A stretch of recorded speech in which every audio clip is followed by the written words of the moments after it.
দেউতা কোৱা জিন্স পেণ্টত যে মেইন পকেটৰ ওচৰতে ইমান যে পকেট এটা যে থাকে থাকে সেই পকেটটোত পইচা খুচুৰা পইচা ভৰাবলৈ দিছে নেকি বাৰু নহয় আমিও সৰুতে ভাবিছিলোঁ সেইটো খুচুৰা পইচা ভৰাবলৈ দিয়া পকেট বুলি আচলতে সেই পকেটটো কোৱা হয় ৱাটচ পকেট বুলি গম পাইছানে আগৰ দিনত মানুহে ঘড়ীবিলাক হাতত পিন্ধা নাছিলে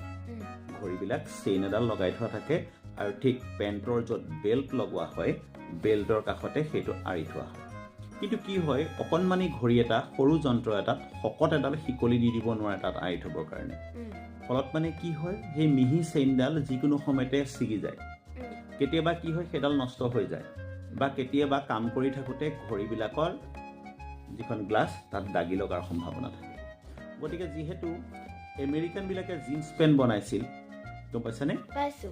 জিন্স পেণ্টৰ ওপৰত তেনেকুৱা এটা সৰু পকেট দিয়া হৈছিল যাতে মানুহে খুব আৰামত ঘড়ীটো খুব কোমলকৈ ঘড়ীটো সেই পকেটত ভৰাই থ'ব পাৰে গম পাইছা গতিকে জিন্স পেণ্টৰ যিটো সৰু পকেট দিয়া হৈছে সেই পকেটটো